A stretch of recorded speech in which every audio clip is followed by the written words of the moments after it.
नमस्कार, म प्रकाश मिश्र। आज हामी फरक विषय, फरक प्रसङ्ग लिएर तपाईँहरूमाझ उपस्थित भएका छौँ। हामीले विगतदेखि नै सञ्चालन गरेको कार्यक्रम स्कुलमाको यो नयाँ श्रृङ्खला हो।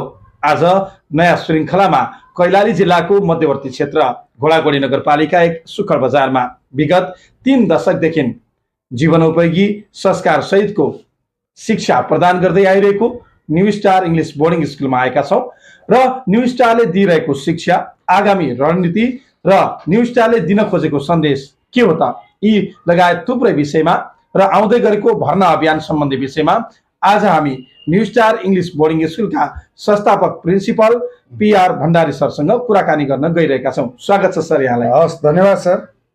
आराम हुनुहुन्छ? एकदम ठिक छ, आराम छु सर। अब आराम भन्दा पनि हामीहरू शैक्षिक सत्र 2081 को अन्त्यमा छौँ र नयाँ शैक्षिक सत्र 2082 को चाहिँ एउटा नयाँ सुरुवाती अवस्थामा छौँ। त्यो तयारीका साथ अगाडि बढ्ने क्रममा अलिकति व्यस्त छु। अरू सबै कुराहरू यथास्थितिमा चाहिँ भन्दा अझ राम्रो छ हाम्रो स्कुलको समग्र अवस्था भन्दाखेरि। अनि सर, यो पछिल्लो समय तपाईँहरूले यो मध्यवर्ती क्षेत्रमा जुन एउटा हुटहुटीका साथ जुन यो संस्कार सहितको शिक्षा भन्ने कुरालाई जोड दिनुभयो नि, यो कुरा तपाईँको एउटा शैक्षिक सत्रमा मात्र हो कि अथवा भर्ना अभियान आउने भएर मात्र गरिन लागेको कि यसको निरन्तरता हुन्छ भन्ने कुरा चाहिँ आम अभिभावकहरूमा अहिले पछिल्लो समय त्यो किसिमको चिन्ता चाहिँ बढ्दै गइरहेको छ। यो चाहिँ निरन्तरता गर्दै हुन्थ्यो भन्ने किसिमको आइरहेको छ। यसको विषयमा थोरै बताइदिनु न सर। थ्याङ्क यू सरलाई।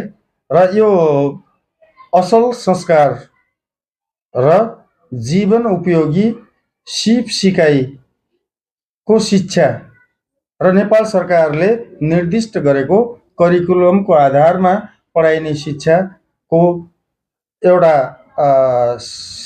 सङ्गठित र त्यसको चाहिँ एउटा सङ्गम गरेर यसलाई चाहिँ हामीहरूले अगाडि बढाउनको लागि विभिन्न कार्यक्रमहरू अगाडि लगिसकेको अवस्था छ। र अभिभावकहरूमा म स्पष्ट उहाँहरूलाई गर्न चाहन्छु, अभिभावकहरू, बुद्धिजीवी, व्यापारीहरू, बौद्धिक वर्गहरू, पत्रकार मित्रहरू र सम्पूर्ण आम लोकप्रिय यहाँहरूको जस्तै मिडियाका साथीहरू सबैलाई म स्पष्ट के गर्न चाहन्छु भने यो 2081 सालदेखि न्यू स्टार इङ्ग्लिस बोर्डिङ स्कुलले असल संस्कारको कार्यक्रमहरूलाई एउटा योजनाबद्ध ढङ्गले कार्यान्वयनमा सफल कार्यान्वयन गर्दै अगाडि बढिरहेको अवस्था छ। यो यहाँहरूले मिडिया मार्फत पनि आफैले पनि चाहिँ देख्नु भएको छ, हाल्नु भएको छ र न्युजमा आएको अवस्था पनि हो। र यसलाई यो राम्रो कार्य हो। अभिभावकहरूको साथ र सपोर्ट सम्पूर्ण आम घोडागोडी नगरवासीहरूको साथ र सपोर्ट यो राम्रो कार्य हो भन्ने खालको स्याबासी हामीहरूले पाइरहेको अवस्था छ। र त्यसकारण यो कुरालाई अझ परिष्कृत गर्दै अझ सशक्त ढङ्गले 82 मा चाहिँ अझ योजनाबद्ध ढङ्गले हामी कार्यान्वयन गरेर अगाडि बढ्ने क्रममा छौँ। जस्तो यो संस्कार सहितको शिक्षा प्रदान गर्ने एउटा हुटहुटीका साथ अगाडि बढिरहँदा यो शैक्षिक सत्र 2081 मा चाहिँ यो संस्कारका कुरालाई जोड दिँदा तपाईँहरूले के क्रियाकलाप गर्नुभयो र आगामी 82 मा चाहिँ कस्ता कस्ता योजना छन् र यो संस्कारसँग जोडिएका कुराहरूलाई चाहिँ तपाईँले चाहिँ कसरी लागू गरिराख्नु भएको छ, यो बारेमा पनि बताइदिनु न। सर्वप्रथम त यो संस्कार भन्ने कुरा अत्यन्त राम्रो, अत्यन्त उच्च शब्द पनि हो। हरेक व्यक्तिमा संस्कार भएन भने त्यो व्यक्ति हरेक क्षेत्रमा असफल हुन्छ र फेल हुन्छ। यो कुराको हामीहरूले राम्रोसँग चाहिँ जानकारी हामीहरूलाई भइसकेपछि, हामीहरूले यो कुरा बुझिसकेपछि अब हाम्रा विद्यार्थी नानी बाबुहरू यो समाजका यी अबोध बालबालिकाहरूलाई गलत बाटोबाट रोक्नुपर्छ र असल संस्कारको बाटोमा चाहिँ लैजानुपर्छ र असल संस्कार भनेको के हो त भन्ने कुराहरूलाई चाहिँ बुझाउँदै सम्झाउँदै हामीहरूले आफ्नो तहबाट, आफ्नो लेभलबाट हामीहरूले चाहिँ आफ्नो एउटा दक्ष जनशक्ति मार्फत चाहिँ त्यो कुराहरूलाई प्रशिक्षित गर्दै अगाडि बढिरहेको अवस्था छ। र त्यो कार्यक्रमहरू हामीहरूले चाहिँ प्रत्येक फ्राइडे, शुक्रबारको दिन हामीहरू त्यो कार्यक्रमहरू गर्दै जान्छौँ र प्रवचनका कार्यक्रमहरू पनि हुन्छ संस्कार सम्बन्धी। र एउटा व्यक्तिमा संस्कार भएन भने अनुशासन हुँदैन। अनुशासन नभएको व्यक्ति संसारको कुनै पनि कुनामा त्यो सफल हुन सक्दैन। र अहिले पनि हरेक जति पनि व्यक्तिहरू हामीले चाहिँ विश्वका चाहिँ त्यो एउटा लेखकहरू, सफल व्यक्तिहरू, राजनीतिकर्मी, साहित्यकार, पत्रकार, खेलाडी, हरेक क्षेत्रका पेशागत क्षेत्रका सफल व्यक्तिहरू संस्कारलाई अंगीकार गरेर मात्र उहाँहरू त्यो स्थानमा पुग्न सफल हुनुभएको र त्यो स्थान प्राप्त गर्न सफल हुनुभएको। त्यसकारण असल संस्कार बिना चाहिँ कुनै पनि जीवनको कुनै पनि एक स्टेप पनि सफल हुन गाह्रो छ। त्यसकारणले हामीहरूले संस्कारलाई चाहिँ प्रायोरिटी दिएर अहिले संस्कार अगाडि बढिरहेको अवस्था हो। र संस्कार र शिक्षाको संगम स्थल new Star English boarding school हो। र यो चाहिँ करिब करिब हाम्रो समाजमा स्थापित भइसकेको छ र हामीहरूले कार्यक्रम दिइरहेको अवस्था छ। र अनुशासित बनाउनको लागि, लगनशील बनाउनको लागि विद्यार्थीहरूलाई अभिभावकको लगानी चाहिँ त्यो के अरे खेर नजाओस् भनेर राम्रो एउटा दक्ष, सभ्य, शिक्षित, अनुशासित र नैतिकवान, चरित्रवान एउटा नागरिक उत्पादन गर्ने उद्देश्यले हामीहरूले संस्कार र शिक्षालाई जोडेर अगाडि कार्यक्रम दिएर अगाडि बढिरहेको अवस्था हो। जस्तो सर, शिक्षक विद्यार्थीलाई त हामीले संस्कार सहितको शिक्षामा जोड दिन्छौँ, उनीहरूलाई विभिन्न क्रियाकलापमा जोड्छौँ। तर विद्यार्थी, शिक्षक, अभिभावकलाई जोडेर समुदायसँग जोड्ने, उनीहरूलाई चाहिँ पुरा जस्तै यातायात सम्बन्धी चेतना जगाउने अथवा सामुदायिक चेतना जगाउने लगायतका क्रियाकलापमा जोड्नलाई चाहिँ तपाईँहरूले के कस्ता गतिविधि गरिराख्नु भएको छ? यस्तो छ, यो क्वेसन चाहिँ यहाँले चाहिँ एकदम सही समयमा सही क्वेसन पनि सोध्नुभयो। र मैले भर्खरै यो सम्बन्धी हाम्रो पूर्व योजना अनुसार यिनी कार्यक्रमहरू चाहिँ सम्पन्न गरेको छु। र यो हाम्रो वार्षिक उत्सव अस्ति भर्खरै फागुनको 28 गते सम्पन्न भयो।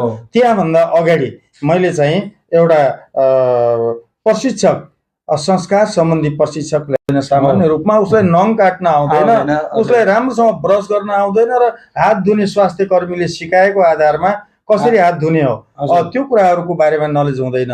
र उसलाई सामान्य एउटा चाहिँ बच्चा 6 क्लासमा गइसक्यो तर तुना चाहिँ उसको मम्मीले बाँधिदिनुहुन्छ, जुत्ताको सुजलेस, अनि के अरे मम्मीले नै मोबाइल हेराएर खुवाउनुहुन्छ। यस्तो किसिमको बच्चालाई सिपविहीन बनाउने क्रियाकलापहरू यत्र तत्र धेरै मैले देखेको हुनाले अब यसरी हुँदैन। बच्चालाई स्वावलम्बी बनाउनुपर्छ। जीवनमा भइपरि आउने उसले गर्नै पर्ने कार्यहरू हामीले विद्यालय स्तरबाट चाहिँ यो उसलाई चाहिँ निपुण बनाएर शिक्षाको सँगसँगै त्यो कुरामा पनि अगाडि बढाउनुपर्छ। एकदम हो, त्यसरी लागेका छौँ र त्यो कार्यक्रम पनि दिएका छौँ। र त्यसको साथसाथै यति मात्र होइन, घरमा रहेका वृद्ध वृद्धाहरूलाई सम्मान गर्नुपर्छ, आमा बुवाहरूलाई चाहिँ सम्मान गर्नुपर्छ, आफूभन्दा साना भाइ बहिनीहरूलाई माया गर्नुपर्छ, हामी अनुशासनमा बस्नुपर्छ, नैतिकता र चरित्रवान हामी नैतिक र चरित्रवान बनेर चाहिँ देखाउनुपर्छ, लगनशील र पढाइमा अब्बल दक्ष हुनुपर्छ र आफ्नो काम आफैले गर्न सिक्नुपर्छ र के अरे संस्कारको बाटोमा हिँड्नुपर्छ भन्ने कुराहरू, यी समग्र कुराहरूलाई चाहिँ हामीहरूले न्यू स्टार इङ्ग्लिस बोर्डिङ स्कुलले एउटा प्याकेज बनाएर कार्यक्रम दिएर अहिले 2081 मा चाहिँ हामीहरू यस्ता कार्यक्रम सम्पन्न गरेर आएको अवस्था छ। एकैछिन यहाँ सरलाई फेरि अर्को एउटा विनम्र अनुरोध गरे र अहिलेको समाज विभिन्न किसिमका लागु औषध, दुर्व्यसनी अनि विभिन्न किसिमका चाहिँ त्यस्ता नराम्रा असामाजिक क्रियाकलापहरू, प्रतिबन्धित क्रियाकलापहरू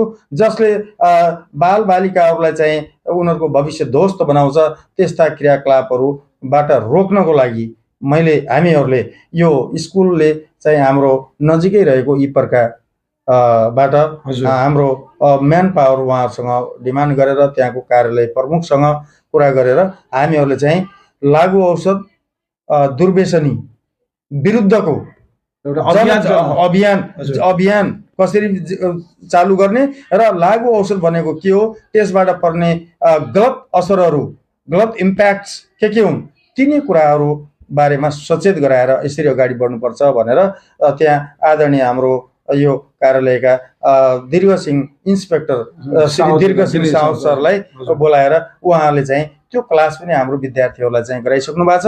र अब यो सँगसँगै अब अर्को कुरा रह्यो, अब सामान्य रूपमा सहर बजारमा व्यस्तता, गाडी घोडाहरूको आदि इत्यादि, अब रुल्स, ट्राफिक रुल्स भनेको के हो त? ट्राफिक रुल्स सम्बन्धी जानकारी नहुँदाखेरि ठुला ठुला दुर्घटनाहरू निम्तिन सक्छन्।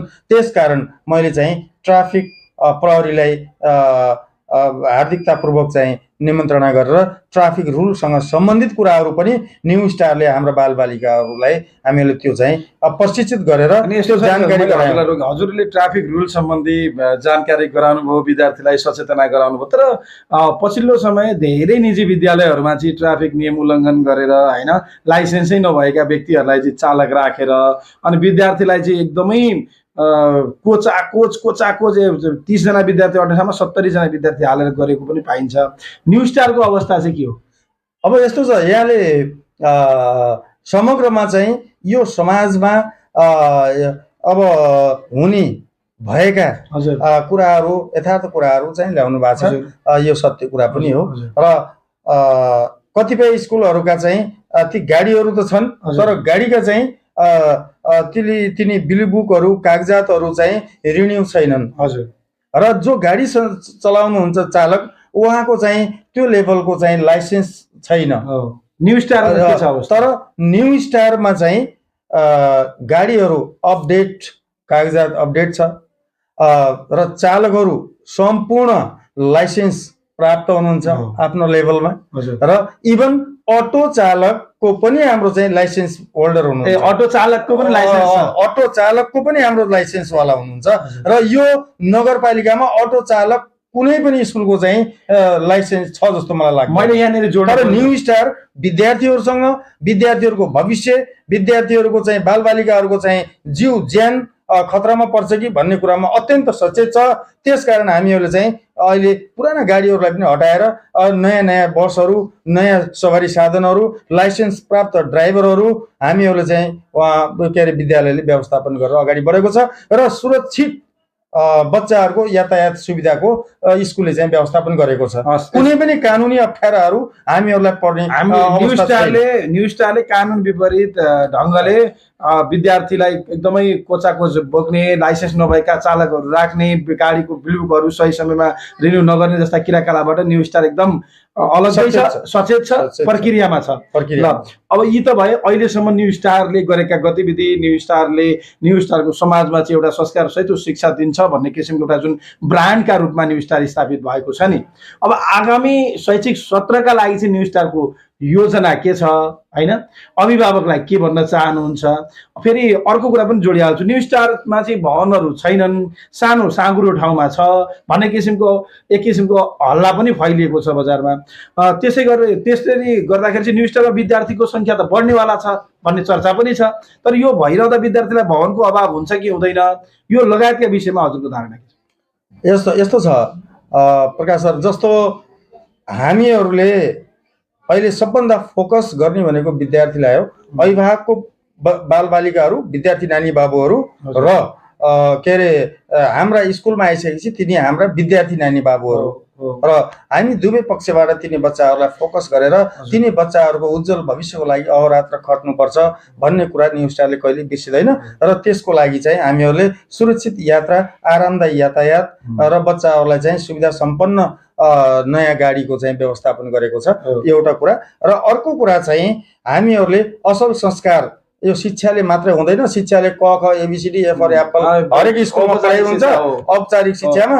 र हामीहरूले चाहिँ नेपाल सरकारले निर्दिष्ट गरेको करिकुलमको आधारमा त्यो शिक्षाको साथसाथै जीवन उपयोगी सिकाइका कुराहरूलाई पनि हामीहरूले अगाडि बढाएर लगेका छौँ। र त्यसको सँगसँगै हामीहरूले चाहिँ असल संस्कार, नैतिकता, राम्रो चरित्र अनि अनुशासन र लगनशीलता र कडा मेहनत र पढाइको महत्त्वलाई पनि बच्चाहरूलाई सम्झाउँदै अगाडि बढिरहेको हुन दिन्न। मैले किन भने यो म as a principal founder New Star English Boarding स्कुलको म नेतृत्व गर्छु, त्यसकारण मैले यो कुरा बोल्दैछु। र अहिले भर्खरै मैले चाहिँ 50 जोडी बेन्च डेस्क रेडी बनाएर राखिसकेको छु, फर्निचर, त्यो पनि आधुनिक बच्चाहरूलाई सुविधा सम्पन्न छ। र त्यसपछि अब कक्षा कोठाको कुराहरू छ। कक्षा कोठाको कुराहरूमा न्यू स्टारले अहिले चाहिँ करिब करिब 15 कोठाको भवन निर्माण गरिरहेको अवस्था छ। त्यो द्रुत गतिमा अगाडि बढेको छ र 1-2 दिनपछि त्यसको चाहिँ माथिल्लो तलाको चाहिँ त्यो छत ढलान हुँदैछ, लेन्टर हुँदैछ र वैशाखको पहिलो हप्ताभित्रबाट हामीहरू कक्षा सञ्चालन गर्नमा सक्षम हुनेछौँ र बच्चाहरूलाई सुविधा सम्पन्न र साना बच्चाहरूलाई चाहिँ हामीहरूले गर्मीमा के अरे त्यो कुलरको व्यवस्था सहित र जाडोमा चाहिँ हिटरको व्यवस्था सहित त्यसरी चाहिँ र उपयुक्त कक्षा कोठा र उपयुक्त सवारी साधनको व्यवस्था र संस्कार सहितको शिक्षा मा चाहिँ हामीहरू त्यो व्यवस्थापन र योजनाबद्ध तरिकाले अगाडि बढेका छौँ र चैत मसान्तभित्र सम्पूर्ण कुराहरूको चाहिँ व्यवस्थापन भनेपछि विद्यार्थीको संख्या जसरी तपाईँको सरस्वती पूजामा यो क्षेत्रकै सबैभन्दा बढी विद्यार्थीहरूले जसो आफ्नो अक्षर आरम्भ गर्नुभयो विद्यालयबाट होइन, त्यसरी अब नयाँ शैक्षिक क्षेत्रमा विद्यार्थी बढ्यो भने पनि विद्यार्थीको लागि चाहिँ पठन पाठनको लागि चाहिँ भवन र कक्षा कोठाको अभाव नहुने कुरा तपाईँले बताइसक्नुभयो। अब भनेपछि अब नयाँ शैक्षिक सत्रमा तपाईँको विद्यालयमा यो न्यू स्टार इङ्ग्लिस बोर्डिङ स्कुलमा भर्ना आफ्नो बच्चालाई गर्छु भनेर बस्नुभएका अभिभावक र विद्यार्थीलाई कहाँ भर्ना गर्ने भनेर अन्यलमा रहनुभएका अभिभावक लगायत सम्पूर्ण अभिभावकलाई तपाईँको भनाइ के छ? मेरो भनाइ यति छ, उहाँहरूलाई अब मैले सुरुमै भन्नुपर्ने पनि हो र नयाँ वर्ष आउँदैछ। अब नयाँ न्यू स्टारले नयाँ योजना ल्याउँदैछ 2082मा र नयाँ यहाँहरूका बच्चाहरू यहाँ भर्ना गरिसकेपछि यहाँहरूलाई सबभन्दा पहिला त शैक्षणिक गतिविधिमा यहाँहरूलाई सेटिस्फाई हामी गराउनेछौँ र असल संस्कारको कुराहरूमा चाहिँ तपाईँको बच्चा यदि घरमा चाहिँ त्यस्तो छैन भने स्कुलबाट पनि त्यो संस्कारको कुराहरू सिकेर ऊ चाहिँ घरमा पनि सभ्य र अनुशासित, मर्यादित र राम्रो आचरण भएको बच्चा हामीले तपाईँलाई दिनेछौँ। र अर्को कुरा के छ भने यो शिक्षकहरूबाट चाहिँ प्रशिक्षित शिक्षकहरूबाट मात्रै त्यो कुरा सम्भव हुन्छ र सिकाइ उपलब्धि माथि उठाउन सकिन्छ र प्रशिक्षित शिक्षक भएनन् भने मुखले भनेर गफ गरेर चाहिँ हुँदैन। त्यसकारण मैले चाहिँ यो वर्ष मात्रै 2081मा 5 पटक टिचरहरूलाई चाहिँ मैले टिचर ट्रेनिङको व्यवस्थापन गरेको छु र न्यू स्टारले अब चाहिँ विदाउट ट्रेन टिचर कुनै भ्याकेन्ट सिट खाली भयो भने विदाउट ट्रेन टिचर र विदाउट एक्सपिरियन्स टिचर चाहिँ हामीहरू एफोर्ड गर्दैनौँ, यहाँ राख्दैनौँ र अहिले त्यो लेभलमा हामी पुगिसकेको अवस्था छ। किनभने करिब करिब 8 लाख रुपियाँभन्दा ठुलो धनराशि मैले टिचर ट्रेनिङमा आफ्ना टिचरहरूलाई चाहिँ योग्य, दक्ष र सबल र बच्चाहरूलाई प्रभावकारी सिकाइ गर्न सकुन् भनेर चाहिँ त्यसरी खर्च गरेर तालिमको व्यवस्थापन गरेर दक्ष बनाएको छु र उहाँहरूले अब एक्सन बेस्ड लर्निङ र प्रोजेक्ट बेस्ड लर्निङमा चाहिँ टिचिङ गर्न सक्नुहुन्छ। त्यो एक्टिभिटिजको साथ अगाडि बढेर चाहिँ उहाँहरूले तपाईँ अभिभावकहरूका नानी बाबुहरूलाई चाहिँ के अरे सिकाइ प्रक्रिया, शिक्षण सिकाइ क्रियाकलापलाई इफेक्टिभ बनाएर चाहिँ अगाडि बढ्न सक्षम हुनुहुन्छ न्यू स्टारको टिचरहरू। र शैक्षिक सामग्रीहरू कसरी निर्माण गर्ने भन्ने कुरामा हाम्रा टिचरहरू अब्बल भइसक्नु भएको छ, त्यो तालिम प्राप्त गरिसक्नु भएको छ र शैक्षिक सामग्री निर्माण गर्ने एबिएल र पिबिएलको ट्रेनिङ पनि उहाँहरू लिइसकेको अवस्था भयो हुनाले अनि न्यू स्टार इङ्ग्लिस बोर्डिङ स्कुलमा अदक्ष, अर्धदक्ष, दक्षता नभएका, दक्षहीन व्यक्ति चाहिँ इभन हेल्परदेखि माथि चाहिँ ड्राइभरसम्म हाम्रो चाहिँ तल सानो क्लासको टिचरदेखि माथिल्लो क्लासको टिचरसम्म कोही पनि हुनुहुन्न र दक्षता उहाँहरूमा छ र नभएकोलाई चाहिँ स्कुलले प्रशिक्षित गरेर त्यो बनाएको छ। र अर्को कुरा चाहिँ र यो जीवन उपयोगी सिकाइको कारणले गर्दाखेरि अब समाजले विश्वास गरेको छ, एकाधजना विरोधीहरू, विपक्षीहरूले न्यू स्टारको खुट्टा तान्दैमा, न्यू स्टारलाई चाहिँ को विरोध गर्दैमा, गलत अफवाह फैलाउँदैमा न्यू स्टार आफ्नो वेबाट ब्याक हुनेवाला छैन। कुकुर भुक्दै गर्छ, हात्ती आफ्नो गतिमा लम्कँदै गर्छ, त्यो न्यू स्टारको गतिमा चाहिँ न्यू स्टार त्यो गतिमा गइरहेको स्थिति छ। र अर्को कुरा, गत यहाँ प्रकाशजीलाई म एउटा स्मरण गराउन चाहन्छु, गत हाम्रो 2081 फागुन 28 गते न्यू स्टार इङ्ग्लिस बोर्डिङ स्कुलमा वार्षिक उत्सवको कार्यक्रम सञ्चालन गरेका थियौँ हामीहरूले। त्यहाँ हाम्रो चाहिँ घोडागोडी नगरपालिकाका मेयर साहब र उपमेयर साहब, हाम्रो वडा नम्बर 1 का आदरणीय वडाध्यक्ष घनश्याम ओझाज्यू र हाम्रो शिक्षा युवा तथा खेलकुद शाखाका अधिकृत उमेश रेग्मीज्यू लगायतका आदरणीय शुभचिन्तक के अरे अभिभावकज्यूहरू, बुद्धिजीवी व्यापारीहरू, शिक्षकहरू, पत्रकार मित्रहरू, हजुरहरू सबैको चाहिँ उल्लेखनीय उपस्थिति थियो। त्यो दिन हाम्रो आदरणीय मेयर साहबले बोल्नु भएको थियो, न्यू स्टारले जुन चाहिँ जीवन उपयोगी सिप सिकाइको क्रियाकलाप सञ्चालन गरेको छ, यो साँच्चीकै नगरपालिकाको शिक्षालाई अगाडि बढाउनमा थप टेवा चाहिँ न्यू स्टारले चाहिँ प्रदान गरेको दिएको छ भन्नुभएको थियो। र त्यो कुरा यहाँलाई पनि स्मरण छ। र उपमेयर मेयर साहब हाम्रो कार्यक्रमबाट अत्यन्त प्रभावित भएर उहाँहरू कार्यक्रम सकिदासम्म बसेर एट लास्ट उहाँहरू हामीसँगै डेउडा खेलेर मात्र बिदाई भएर जानुभएको छ। न्यू स्टार चाहिँ अब साँच्चीकै अगाडि बढ्यो, कसैले चाहिँ अफवाह फैलाउँदैमा, कसैले त्यो कुराहरू गर्दैमा अब यो चाहिँ अगाडि बढ्यो। यसको चाहिँ स्पिड रोकिनेवाला छैन। यसको गतिलाई चाहिँ कसैले अवरोध गर्न खोज्छ भने यो ट्रेन हो, त्यसलाई काटेर अगाडि बढ्छ। समय र संवादका लागि हार्दिक धन्यवाद व्यक्त गर्न चाहन्छु आदरणीय सरलाई। आदरणीय दर्शक महानुभावहरू, आज हामीले कार्यक्रम स्कुलमाको यो नयाँ श्रृङ्खलामा कैलाली जिल्लाको मध्यवर्ती क्षेत्र घोडागढी नगरपालिका वडा नम्बर 1 मा विगत 3 दशकदेखि गुणस्तरीय जीवनोपयोगी र संस्कार सहितको शिक्षा प्रदान गर्दै आइरहेको न्यू स्टार इङ्ग्लिस बोर्डिङ स्कुलका प्रिन्सिपल संस्थापक प्रिन्सिपल PR भण्डारी सरसँग कुराकानी गर्यौं। आगामी श्रृङ्खलामा अन्य कुराकानी लिएर उपस्थित हुनेछौँ। तबसम्मका लागि बिदा दिनुहोस्। नमस्कार।